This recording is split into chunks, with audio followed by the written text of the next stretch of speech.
In this video, I'm rating 15 controversial property topics as either overrated or underrated. I'll have 30 seconds on each topic to describe why I think it's overrated or underrated. And we're going to be covering 3 key areas: buying strategies, property optimization, and hot topics in today's market. The first strategy on today's list is fintechs and property syndicates. In my opinion, I think they're overrated. Now, the reason that is these brick by brick companies or property syndicates, they control your money. You know, they're going to take your cold hard cash, use it to buy a property, take all their own fees, and then give you back what's left. You don't personally own or control that property. You also lose the power of leverage, in my opinion. Leverage is, what do they call, the 7th or 8th wonder of the world? It's one of those wonders of the world where you get the power of compound growth on a leveraged asset in property investment. And if you're going to sign up with a property syndicate or a fintech when you're buying a few bricks in a home and diversifying, you're not going to get the power of leverage on that money and control a larger asset base in your own name. Buying strategy number 2 is buying for capital growth. And I think that's underrated. I think everyone should look at the capital growth potential of their investments. There's only 2 things that you're going to get out of your investment, and that is capital growth, or that is cash flow, or that's a mix of capital growth and cash flow. Capital growth is critical to building your investment property. Yes, you can manufacture growth, but capital growth is such a key component as well to building your property portfolio over a long period of time. Number 3 is granny flats. I think these are underrated still. In my opinion, granny flats are one of those great exit strategies. I don't really think you should do granny flats up front early in your property portfolio. You should use the strategy before and buy those capital growth properties first. And then if you've got larger land sizes and you're on corner blocks and you're getting towards the consolidation phase of your property portfolio, that's why I think granny flats are undervalued. For about $150,000 to $250,000 in today's market, you can plant this asset on a block. If you've got, say, a 700 or 800 or a 900 square meter block here in Southeast Queensland, plant that granny flat on a block and typically get 10% gross yields on the spend of that asset. So say you spend $250K building that granny flat, you're going to get between $450 to $500 a week of rent for that spend. So the land is free in that situation because you already own it. You're adding an asset that's going to boost your cash flow. So I think granny flats are underrated and a great exit strategy when consolidating your property portfolio. Buying strategy number 4. Now, Emily and I tried this last year and it's definitely overrated. And that is flipping houses. In my opinion, there's too many costs here in Australia when it comes to flipping houses. It might work in the US, and yes, it can work here in Australia in some circumstances, but in my opinion, you're probably better off just buying at a value to your own investment portfolio rather than trying to flip houses for a quick buck. You end up paying too many expenses on the stamp duty, the legal fees, the mortgage costs, lender fees, the cost of actually doing the project and those costs potentially blowing out. I think there's way too much risk for the potential reward in most circumstances. Now, when Emily and I did the flip project last year, which was one of our renovation series here on YouTube, we did make a profit, but it was a $15,000 profit on what should have been about a $50,000 profit. And it was a lot of hard yakka, a lot of hard work, hundreds of hours, and really for that amount of money, it wasn't worth the end result. So in my opinion, flipping, it's overrated. Now, this is going to be a hot topic because buying strategy number 5 is buying cheap properties. And there's a number of gurus and buyer's agents who talk about buying a cheap place. Now, I actually think this is underrated. In my opinion, you need to buy what you can afford. And if you can only afford cheap properties, then you need to get your start somewhere. Yes, that might mean you need to look at townhouses or units, but look at investment grade townhouses and units. Maybe you need to buy in some more markets that are on the fringes of the big cities, or maybe some major regional towns. In my opinion, buying cheaper properties can be the right decision. And I think a lot of investors who buy $2 to $5 million properties or buy commercial, or in Sydney buying $2 million homes, say don't buy any cheap properties. They're not blue chip. But you've got to start somewhere. Most everyday Australians are earning $80,000 a year. And if that's yourself and a partner, that's 160 grand that you need to start working with. You need to then pay your taxes. You then need to save a deposit. You then need to be able to use that money to buy an investment property. So getting in and buying a property where a lot of our clients buy between that $500,000 to $750,000 price point here with us at Purpose Property in Southeast Queensland, buying around that price point, even as low as $300K, I think buying cheaper properties can suit the right buyer and can be a stepping stone in building out your property portfolio. This is going to run over 30 seconds, this one, because I need to add one more point. And that is, don't buy a whole property portfolio or 70 properties or 50 properties of all just cheap properties. I think you do need to graduate to a mix of cheaper and more expensive properties. I know there's some guys and gurus and gals out there who just talk buy a bunch of 200K little homes in those lower socioeconomic areas. But if you have a blowout of expenses and costs, say you have an aircon go, that could really hurt your cash flow on that little property because it might only be bringing in $15,000 a year gross income. You have a few expenses on that home and that can run negative cash flow very quickly. In what a strategy for cheaper properties is supposed to be positive cash flow and growth. So keep all that in mind. Number one is buying your own home as a future investment. I think this is overrated. I think generally you should either buy with an investment mindset or you should buy with an emotional mindset. What are the chances that buying your own home as an emotional decision is the right property for your investment purposes? It's pretty unlikely. Unless you're taking an investment mindset from the outset with your own home purchase, then generally I don't think buying your own home as an investment is a really valid way to optimize or grow your property portfolio. In my opinion, you either need to buy your own home with that investment mindset, looking to add value, looking to maybe rent out rooms to boost the income and use those strategies to your advantage, or you need to make the emotional decision and accept that as being okay. This own home is for us, it's for our family, it's not for an investment decision. Optimization point number 2 is lenders, mortgage insurance, and creative financing strategies. I think these are heavily underrated. I think you can use LMI and creative financing strategies to your advantage. If you want to get a 5% deposit to break into the property market, keep your remaining cash dry to use for renovations or to use for future deposits on property, I think it's a great way to break into the market.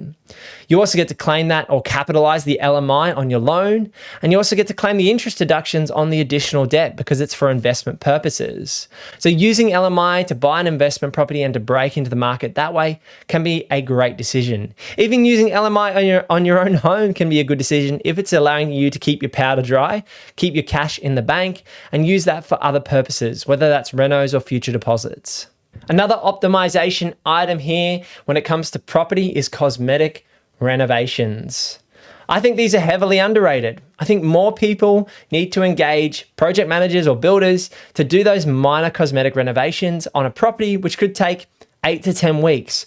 And you can add significant value if you're willing to take on the work yourself and do what Emily and I have done and be a little bit DIY. Now, a lot of investors out there think it's a terrible strategy. Don't get your hands dirty. Don't pick up the tools. Don't project manage or organize trades.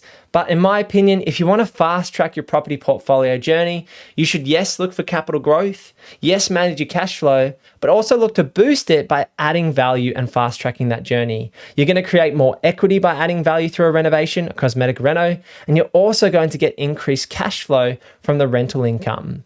Now, going back to our buying strategy earlier around that flipping, I don't think flipping is a great idea in renovations in that way. But if you're buying a buy and hold property, then doing a cosmetic renovation, in my opinion, can be a great way to build out your property portfolio. Number 4 in terms of optimization is homeowner grants and stamp duty concessions. I think these are overrated. In my opinion, a lot of people place way too much weight on these grants and concessions. A lot of people make their buying decision based on getting a 15 or 20K builder's grant. What typically happens is the builder in, Yarrabilba, Logan Village, Ripley up here in Southeast Queensland, up towards Caboolture, all these new housing estates. A lot of the builders go, oh, the government's going to give you an extra 15 to 20 grand. Well, our prices just went up 15 to 20 grand. You're not going to know because you've got a fixed price contract probably in front of you, but I don't think these grants are worth it when it comes to impacting your investment decisions. Yes, take the stamp duty concession if you buy below 550k here in Queensland. Yes, use the 5% deposit scheme if you're going to buy a 700k house or less for your first home using the federal government schemes. If you're going to build a new house, take that 15 to 20k grand as well. But don't let these grants or concessions drive your decision making. If you're looking for a property with growth potential, with value add potential, in a landlocked area, established suburb, then using some of these grants and concessions are not going to be the right property for you. And if you can buy a higher priced property and forego a 15k stamp duty concession, then that may well be worth it to get yourself a larger asset base, to get yourself into a more prime area. So you need to consider all these things, and that's why I think these grants and concessions are overrated. Now, number 5 on the optimization list is rent vesting. This is where you rent where you want to live and invest where it makes sense. And I think this is underrated. I think the rent vesting strategy is one of the best strategies out there to build a multi-million-dollar property portfolio. You can live in a good place, but it doesn't have to be too expensive. You have flexibility with your lifestyle and living. It might not work for all people, but if you're willing to take it on, I think rent vesting can be an amazing strategy. You're going to have higher serviceability from the banks and brokers, which can allow you to get access to more cash and more debt to build a property portfolio faster, which gives you more compounding returns and a better end result. You're getting closer to your financial goals in a shorter period of time, more compound growth, more cash flow, more income. And that's why I really like the rent vesting strategy. If you are going to go get a palatial pad for $1,500 a week on the beach, then rent vesting is probably not going to work because you'll be burning up all your excess income on your rent. But if you're going to rent a reasonable property, say $500 to $800 a week, or depending on your own circumstances, if you could lower that and live in a 1-bedroom apartment, then rent vesting can be a great way to create excess cash flow, maximize your tax deductions, and build out a property portfolio. Now we're getting into the hot property topics. These are the burning topics that everyone is talking about in the property market, and I'm going to give you my opinions on each of these items. The first big one here, which I've had a lot recently, phone calls, strategy sessions, out on the road and at inspections, people have been asking me what I think about property cycles. In particular, the 18.6-year property cycle, and are we going through a boom phase soon and then a bust phase? In my opinion, these macro real estate cycles are overrated. And the reason is, I think we do have cycles when it comes to property. Things go up and come down and go up again. We do definitely have cycles, but I don't think you can overlay a macro 18-year cycle and apply that specifically to the years going in each of the Brisbane, Sydney, Melbourne, Perth, Adelaide markets. Every capital city in Australia is its own market. It's going to have its own cycles. Yes, there are macroeconomic factors that affect each of these major cities or each of the major regional towns, but the micro factors of each of those locations, the orientation, the way the city's spread, the transport, the infrastructure, the school zones, the incomes, all those factors are going to impact that localized area, and that's going to impact those localized cycles. So I don't hold specifically to a major property market cycle. I do believe property goes in cycles and waves, but my opinion is when you've got the finances and when you've got the strategy in place, that's when you should buy your next property. Now, this one's a fun one. Interest rates. Easy, overrated. Way too much pressure and way too much commentary goes onto interest rates. I'm probably, one of those people that adding to that on the YouTube space here as well. But it is such a hot topic. Everyone wants to talk about interest rates, how it's going to impact their own loans, how it's going to impact the economy. And that's because it's the one blunt instrument that the RBA has. They can raise rates, they can lower the cash rate, and that's a lot of what the RBA can do. And then it's more up to the government in terms of their impact in pushing or decreasing Australia's economy. So interest rates are talked about a lot. I think they're fairly overrated because people hype them up too much in terms of making their investment decisions. I think you need to be aware of what's going on in the Australian market. Yes, you need to keep your ear to the ground in terms of inflation, interest rates, keep up with that news. And that's why I do create that content and don't just avoid interest rates or talking about interest rates completely, because I think it is very important to stay up to date. but don't let it make all your investing decisions for you. Again, like I said before, look at the finances, look at the strategy for yourself, and take that long-term approach. Interest rates are only for this period of time. For the next 1, 3, 5 years, there's going to be different interest rate movements. The long-term averages are around that 5 to 6% mark in terms of interest rates. So run your numbers, add significant buffers. Emily and I like to run 10% interest rates in terms of our own property portfolio to stress test our numbers. But don't let interest rates drive your decision making. Keep your ear to the ground, but otherwise I think interest rates are rather overrated. The next one on the list is construction costs. And I think these are a little bit underrated. I think construction costs aren't really going to get much cheaper. Labor costs will continue to rise. Material costs will continue to rise. And so if you are looking to do a construction project, whether it's build your own home, do an extension, do a renovation, as long as you get your 3 quotes, I think it's quite a good decision to go ahead and do that project if you've got the cash flows and if you've got the funds and it makes sense for you, because I don't think construction costs are going to come down over time. There's talks of crashes in the economy and market cycles, but in my opinion, the concern around rising construction costs is actually underrated. I think more people should take on projects when it makes sense for them financially, and I don't really think these construction costs are going to get any cheaper over time. Now we're getting to the big guns. Hot topic number 4 is using data and analytics to make your property investment decisions. Now, this one for me is actually a mix of over and underrated. I think some commentary out in the market on YouTube and in the news articles overrates data points. 25 to 35 data points is typically what we use in our buyer's agency to make the quantitative data decisions. But I think the qualitative data is also very important. The local expertise, the on-the-ground knowledge, the look and feel, the gentrification stories, the infrastructure projects.